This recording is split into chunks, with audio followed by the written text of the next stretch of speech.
You are going to represent that unfinished PhD thesis that's going to talk to Frank. You're going to front him. You're so fed up with not getting finished. Huh? You're his unborn child. Here I introduce the technique of role reversal. Frank has carried this burden for 7 years. He is striving to overcome his own barriers to completion.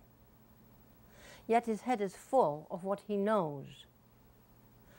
Being the thesis, instead of talking or thinking about it, may enable him to find out that his pregnancy can end, that he can produce a good piece of work. We may also learn what stops him. Role reversal frees us from ourselves and our own constraints, gives us a different perspective.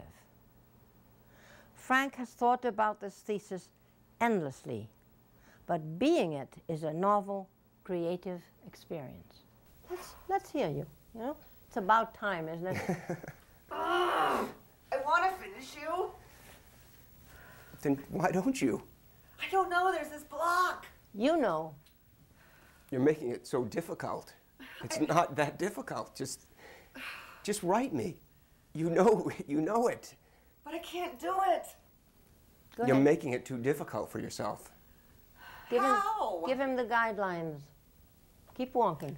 Keep walking. How do I make these hands right? Just get some chair glue. Sit in a chair and just write. But I sit there and I still can't write. Make these hands right. When you write, you think the first sentence has to be perfect. Mm-hmm. I want to get it right. But you know what you want to be. Thesis, you know exactly how you want to be, and you need to help him. Please, make these hands right. You don't have to write it perfectly the first time. But I feel I do. I've always had to do it perfect.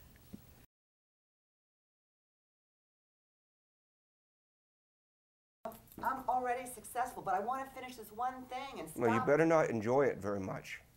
Well, I haven't. I've had 7 years of misery. You've been in my head every single time I sit down at the computer. Every single time. Isn't it better to live that way than to be blindsided by something so disappointing? No. You're not going to be disappointed. No. And if I am disappointed, so what? I'm disappointed now. Mm-hmm. I'm already disappointed. Oh, you haven't even known what disappointment's like. Oh, so I'm supposed to? I'm supposed to be punished? Is this what you've learned in the afterlife? You're still just a bitter old man. Is this what you died for? To remain a bitter old man? Are you a Catholic? I died angry. Yes, and you think you're going to be angry? You think you're in hell? Where do you think you are, your soul? In hell or in heaven? Or I'm in limbo. That's what I think so too.